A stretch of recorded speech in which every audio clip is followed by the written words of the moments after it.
Poucos atores têm um legado tão intocável quanto o de Al Pacino, mas mesmo um titã das telas de cinema não está imune a arrependimentos. Aos 84 anos, Pacino admitiu que um papel se destaca como um erro gritante, uma experiência que ele gostaria de poder apagar de sua filmografia. Agora, pela primeira vez, ele está compartilhando a história completa do que deu errado. Alfredo James Pacino nasceu em 25 de abril de 1940, em Manhattan, Nova York. Filho de pais ítalo-americanos, Salvatore Pacino e Rose Gerard. Seu nascimento ocorreu em um momento de mudança para sua família. Poucos dias antes, o censo de 1940 registrou que sua mãe, Rose, morava com os pais depois de se separar do pai de Pacino. Essa separação precoce marcou o início de uma infância difícil para o jovem Alfredo, moldada por uma dinâmica familiar fragmentada. Quando Pacino viveu seus primeiros anos, essa ausência deixou uma marca duradoura, influenciando muitos dos papéis posteriores de Pacino, nos quais ele retratou homens que lidavam com emoções complexas, masculinidade e laços familiares rompidos. Após o divórcio, Pacino e sua mãe se mudaram para a casa de seus avós, no sul do Bronx.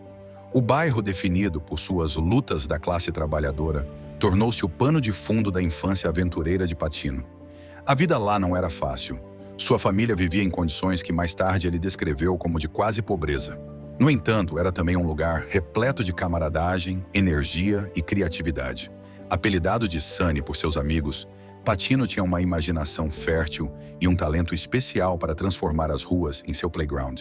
Ele comparou aqueles primeiros dias com as aventuras de Huckleberry Finn, cheias de exploração e personagens coloridos que mais tarde moldariam sua atuação.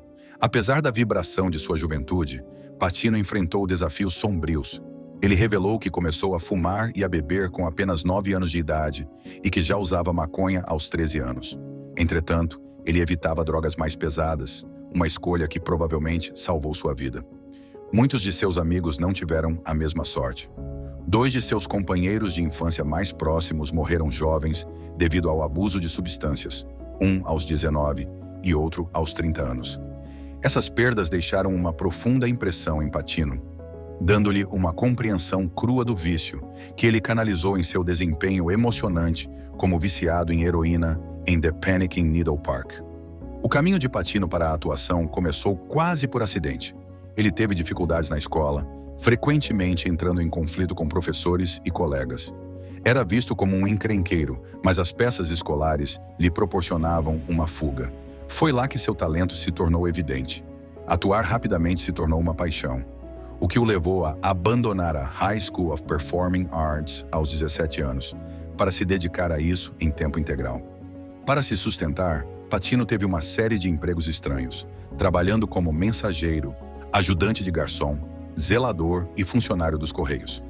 Durante esse período, muitas vezes ele se viu sem teto, dormindo em teatros ou na casa de amigos. Essas lutas deram a ele uma autenticidade corajosa que mais tarde definiria muitos de seus papéis icônicos. Seu primeiro treinamento formal começou no estúdio Herbert Berghoff, onde estudou com Charlie Laughton, que se tornou seu mentor e amigo íntimo. Laughton ajudou Pacino a desenvolver sua arte, mas o início da carreira de Pacino foi repleto de contratempos. Inicialmente, ele foi rejeitado pelo prestigioso Actors Studio, o que foi uma grande decepção. Ainda assim, essa rejeição alimentou sua determinação. Após 4 anos de treinamento intenso no HB Studio, Pacino finalmente foi aceito no Actors Studio em 1966. Lá, ele estudou com Lee Strasberg, o criador do método de atuação. Pacino atribuiu a essa experiência a transformação de sua carreira, chamando-a de um momento crucial em sua vida. A jornada de Pacino não foi isenta de perdas pessoais. Em 1962, sua mãe faleceu, seguida por seu avô em 1963. Essas tragédias consecutivas o devastaram, mas também aprofundaram sua compreensão emocional. Certa vez ele disse: "Eu tinha 22 anos e as 2 pessoas mais influentes de minha vida haviam partido. Esse desgosto se tornou uma fonte de força, dando às suas atuações uma intensidade crua que o público e os críticos viriam a admirar." Em 1971, ele estrelou The Panic in Needle Park, um filme corajoso sobre o vício em heroína na cidade de Nova York. No papel de Bob, um viciado problemático, Pacino teve uma atuação tão crua e convincente que chamou a atenção de Francis Ford Coppola, mudando o rumo de sua carreira. Para se preparar para o papel, Pacino passou semanas observando os viciados nas ruas, aprendendo seus comportamentos e até praticando como simular a injeção de heroína sob a orientação de um médico. O filme foi inovador para sua época, mostrando o uso de drogas em detalhes chocantes, e a interpretação de Pacino lhe rendeu muitos elogios, estabelecendo-o como uma estrela em ascensão. Os críticos admiraram sua capacidade de equilibrar charme e desespero, características que definiriam muitos de seus futuros papéis. Embora o filme tenha tido um lançamento limitado, ele rendeu a Pacino seu primeiro grande reconhecimento e preparou o caminho para sua participação em O Poderoso Chefão. O próximo papel de Pacino como Michael Corleone em O Poderoso Chefão, 1972, quase não aconteceu. Coppola lutou muito para escalá-lo, mas os executivos da Paramount queriam um nome maior, considerando estrelas como Jack Nicholson e Robert Redford. Mesmo depois que Pacino foi escalado, o estúdio duvidou dele. Eles tentaram demiti-lo várias vezes durante as primeiras semanas de produção, levando Pacino ao seu ponto de ruptura. Sobrecarregado pela pressão, Pacino admitiu mais tarde que secretamente esperava ser demitido. O ponto de virada ocorreu durante a filmagem da agora famosa cena do restaurante, em que Michael mata Sollozzo e McCluskey. Coppola empurrou essa cena para o início da programação, sabendo que ela provaria o valor de Pacino. O desempenho intenso e controlado de Pacino silenciou os céticos, e ele manteve seu papel. Apesar do enorme sucesso e da aclamação do filme, Pacino inicialmente teve dificuldades para se conectar com seu personagem, só percebendo o impacto de sua atuação depois de ver o corte final. Esse papel icônico consolidou seu status como um dos maiores atores de sua geração. Depois de O Poderoso Chefão, Pacino continuou a construir seu legado com duas atuações inesquecíveis. Em 1973, ele estrelou Sérpico, retratando Frank Sérpico, um oficial da polícia de Nova York da vida real, que expôs a corrupção dentro da força policial. Pacino mergulhou no papel, passando tempo com Sérpico para estudar seus maneirismos e adotando parte de seu estilo pessoal para o filme. A intensidade da produção deixou sua marca em Pacino, incluindo um acidente com um explosivo que o deixou temporariamente surdo durante uma cena importante. O papel lhe rendeu uma indicação ao Oscar e reforçou sua reputação de ator destemido e transformador. Em 1975, Pacino teve outra atuação eletrizante em Dog Day Afternoon, interpretando Sonny Wartzik, um homem desesperado que tenta roubar um banco para pagar a cirurgia de afirmação de gênero de sua parceira. O filme, baseado em uma história real, mostrou a capacidade de Pacino de trazer emoção crua e imprevisibilidade para a tela. Um dos momentos mais famosos do filme, a cena de Ática, em que Sonny desperta uma multidão fazendo referência às recentes rebeliões na prisão de Ática, foi totalmente improvisada, demonstrando o brilhantismo de Pacino no momento. Para encarnar totalmente a energia frenética de Sonny, Pacino perdeu peso e trabalhou longas horas com pouco sono, esforçando-se física e emocionalmente. A atuação lhe rendeu mais uma indicação ao Oscar e solidificou seu lugar como um dos atores mais convincentes de sua época. Lançado em 9 de dezembro de 1983, Scarface teve um início difícil. As críticas foram duras, chamando-o de violento demais e repleto de palavrões excessivos. Alguns até abandonaram as primeiras exibições. Com um orçamento de uns 25 milhões de dólares, o filme tinha grandes expectativas, mas seus ganhos de bilheteria nos Emmy Awards não foram suficientes para torná-lo um sucesso imediato. Com 170 minutos, sua duração também atraiu ceticismo. Muitos pensaram que o filme poderia prejudicar a carreira de Al Pacino. Em vez disso, tornou-se um de seus papéis mais icônicos, embora essa transformação não tenha ocorrido da noite para o dia. Com o passar dos anos, Scarface passou de um fracasso de crítica a um fenômeno cultural. Sua jornada para a redenção foi impulsionada por um grupo improvável, a comunidade hip-hop. No final da década de 1980 e início da década de 1990, os rappers adotaram os temas de ambição e sobrevivência do filme, transformando Tony Montana em um símbolo de poder e coragem. Referências ao filme apareceram em músicas de artistas como Nas, Jay-Z e o famoso B.I.G., com letras que frequentemente citavam as falas mais memoráveis de Montana. Jay-Z chegou a afirmar que o filme teve mais impacto sobre ele do que o próprio rapper Scarface. Essa onda de interesse transformou Scarface em um elemento básico da cultura pop, aumentando as vendas de VHS e dando-lhe uma segunda vida. Em 2003, seu impacto cultural era inegável.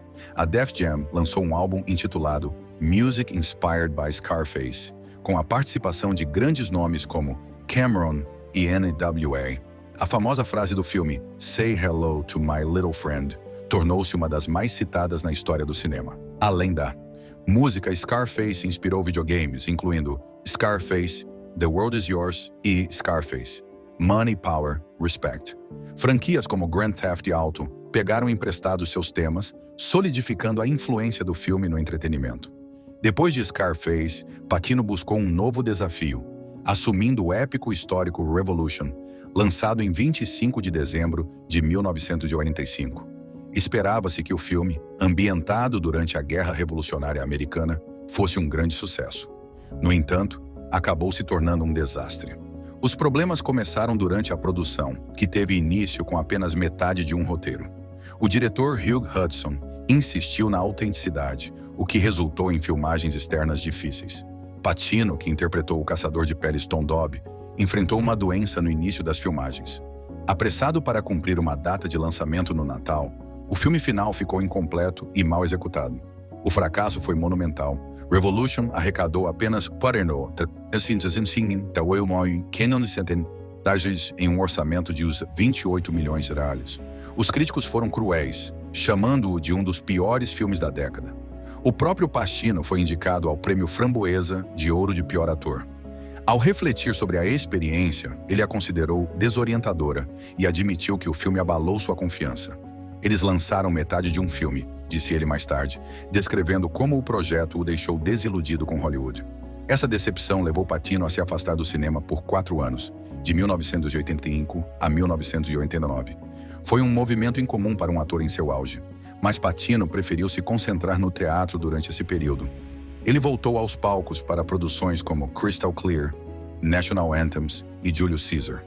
O teatro lhe deu a chance de se reconectar com sua arte sem as pressões de Hollywood.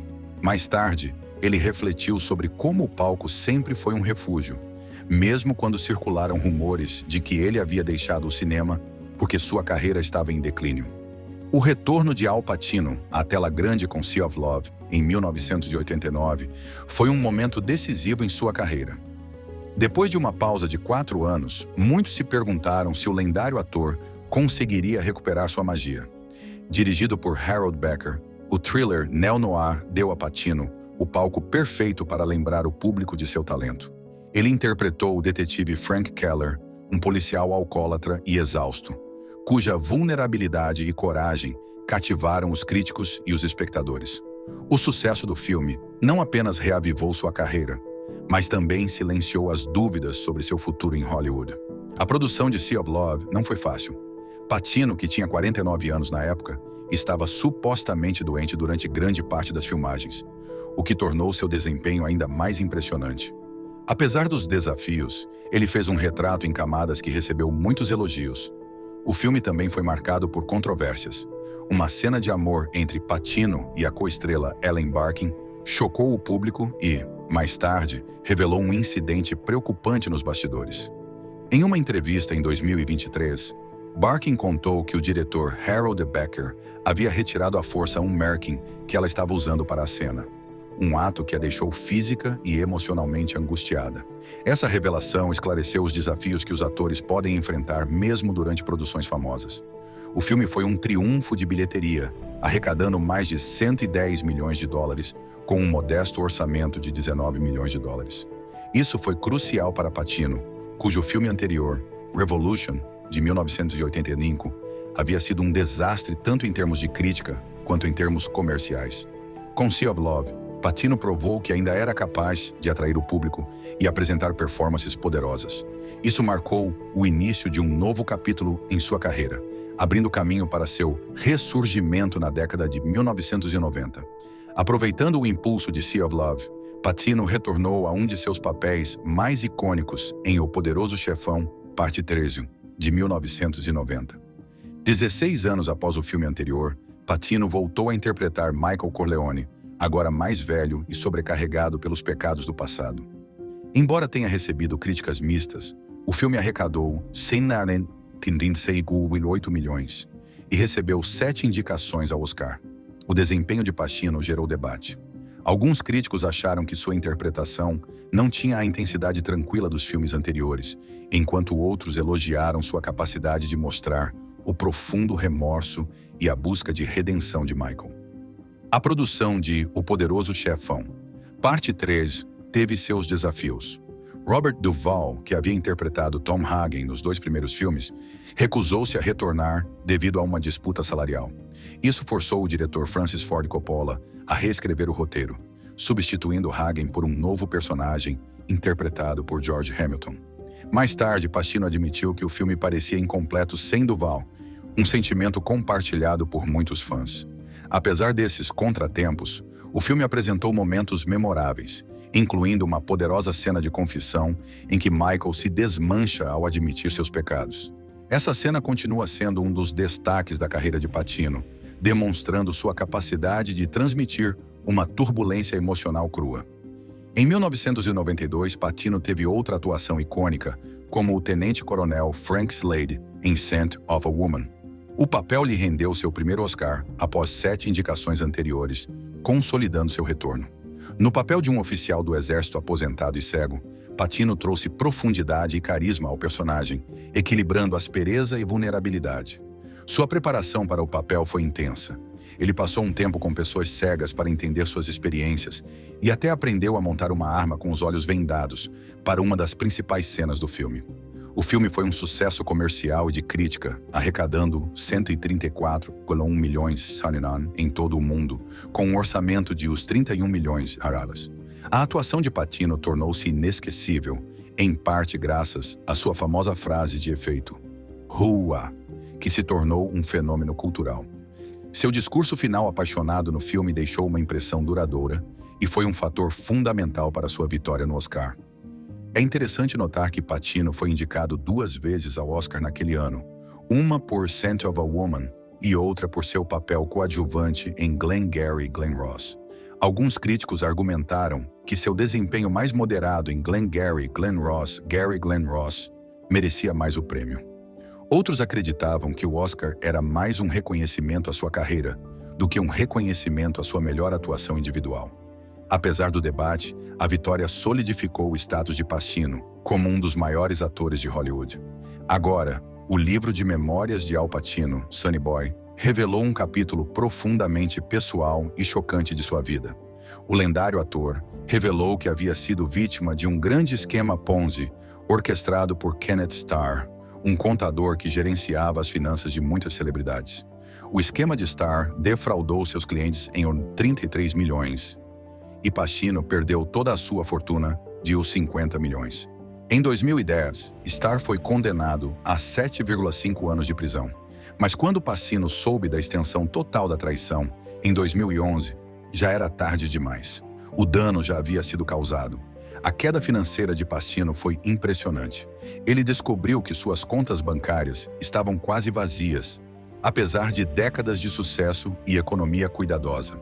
O que tornou a situação ainda mais alarmante foram os gastos extravagantes que ele, sem saber, havia financiado. Ele estava pagando por 16 carros, embora tivesse apenas 2. Ele estava pagando a conta de 23 telefones celulares que não usava. A descoberta mais absurda foi que ele estava pagando o 400 mil reais por ano a um paisagista para manter uma propriedade na qual ele não morava. Como Pacino refletiu amargamente, era o seguinte: venha um, venham todos. Al conseguiu e ele não se importa. Essa crise financeira forçou Pacino a fazer mudanças drásticas em sua carreira e em seu estilo de vida. Na época, com 70 anos, ele aceitava qualquer projeto que aparecesse, motivado pela necessidade urgente de um salário. Pacino até concordou em promover o café em uma campanha publicitária. Além disso, ele começou a realizar seminários pagos em faculdades e universidades, compartilhando suas experiências com os alunos para cobrir suas contas mensais. Talvez o resultado mais surpreendente dos problemas financeiros de Pacino tenha sido sua participação na comédia de Adam Sandler, Jack and Jill, em 2011. Ele admitiu: "Para ser honesto, eu fiz isso porque não tinha mais nada. Adam Sandler me queria e eles me pagaram muito por isso. Então fui lá e fiz, e isso ajudou." O desempenho rendeu a Pacino 2 prêmios Razzie de pior ator coadjuvante e pior casal na tela, marcando um ponto baixo na carreira do ator vencedor do Oscar. Apesar da reação negativa, Pacino encontrou algo positivo na experiência.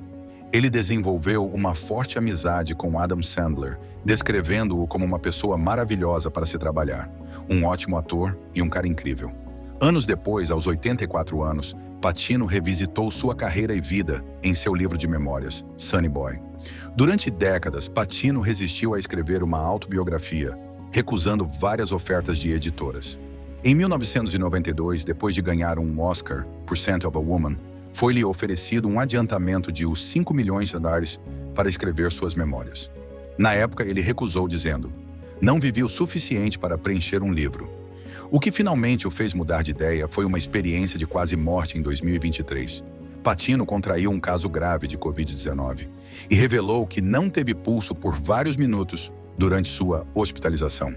Esse foi o ponto de virada que o levou a começar a trabalhar em Sonny Boy. O processo de escrever o livro não foi fácil. Ao longo de 18 meses, Pacino trabalhou com um escritor fantasma para juntar as peças de sua vida. Ele lutou com memórias fragmentadas, especialmente da década de 1970, admitindo que há anos inteiros da década de 1970 que são apenas um borrão. "Eu estava lá, eu sei que estava, mas não consigo me lembrar do que aconteceu." As lacunas em sua memória o frustraram, tornando o processo de escrita mais desafiador do que ele esperava. Ao refletir sobre o livro de memórias concluído, Pacino admitiu sentir um misto de orgulho e arrependimento. Ele gostaria de tê-lo escrito antes, quando suas lembranças estavam mais nítidas. Além disso, o papel de Al Pacino como Tony Montana em Scarface é frequentemente aclamado como uma das melhores atuações da história do cinema. No entanto, para a surpresa de muitos, ele nem sequer foi indicado ao Oscar. Em seu livro de memórias, Sonny Boy, Pacino finalmente fala sobre essa dolorosa omissão e seu anseio pelo reconhecimento que ele achava que o papel merecia. Por mais de 40 anos, o desprezo tem sido uma frustração silenciosa, mas persistente em sua vida. Apesar de nunca ter se casado, Pacino teve vários relacionamentos de alto nível e é pai de 4 filhos, com 3 mulheres diferentes. Pacino tornou-se pai pela primeira vez em 16 de outubro de 1989, quando sua filha Julie Marie nasceu do treinador de atores John Tarrant. Julie seguiu os passos criativos de seu pai, trabalhando como produtora e diretora. Em 2014, ela foi reconhecida no Venice Shorts Film Festival, ganhando o prêmio de melhor diretora feminina por seu curta-metragem Nowhere to Go. Um dos relacionamentos mais públicos de Pacino foi com a atriz Beverly D'Angelo, que começou em 1996 e durou até 2003. O relacionamento deles gerou gêmeos, Anton James e Olivia Rose, que nasceram em 25 de janeiro de 2001. Na época, Pacino já estava com 60 anos, desafiando as normas sociais sobre paternidade e idade. Mais tarde, em 2023, D'Angelo revelou que a jornada deles rumo à paternidade começou com uma conversa fundamental em 1997, quando Pacino expressou seu profundo desejo de que ela fosse a mãe de seus filhos. A paternidade impactou profundamente a perspectiva de Pacino. Em uma entrevista em 2015, ele admitiu que ter filhos transformou seu mundo. "Os filhos mudaram minha perspectiva. Antes de ter meus 3 filhos, eu andava por aí em minha própria cabeça, sem perceber nada. Atuar costumava ser tudo. Agora, por causa deles, é apenas uma pequena parte", disse ele. Embora ele mantivesse a vida de seus filhos em sigilo, momentos como a homenagem sincera de aniversário de sua filha, Olivia, em 2024, ofereceram vislumbres do vínculo amoroso que eles compartilhavam. Em 2023, Pacino, com sua então namorada, Noor Al-Fala. A notícia surpreendeu o mundo e provocou debates sobre a paternidade tardia. Roman nasceu em 6 de junho de 2023, com o representante de Pacino confirmando o nascimento e compartilhando o nome da criança. Apesar de inesperado, Pacino abraçou seu novo papel, expressando frequentemente sua alegria por ter outra oportunidade de ser pai. Em entrevistas após o nascimento de Roman, Pacino compartilhou percepções comoventes sobre o vínculo entre eles. Ele brincou com o fato de Roman lhe enviar mensagens de texto e falou calorosamente sobre as interações lúdicas entre eles, incluindo chamadas de vídeo em que Pacino tocava gaita para o filho. Apesar da grande diferença de idade, os esforços de Pacino para se conectar com Roman revelaram seu profundo compromisso de estar presente na vida do filho. Entretanto, em outubro de 2024, foi noticiado que Pacino e Alfala haviam terminado seu relacionamento amoroso. Apesar disso, eles enfatizaram sua dedicação à criação conjunta de Roman. Pacino descreveu seu relacionamento como uma amizade íntima, focada em proporcionar o melhor para seu filho. Alfala também falou sobre a educação de Roman, destacando a riqueza cultural que ele herda das raízes italianas de Pacino e de sua herança árabe, uma mistura que ela considera inspiradora e significativa.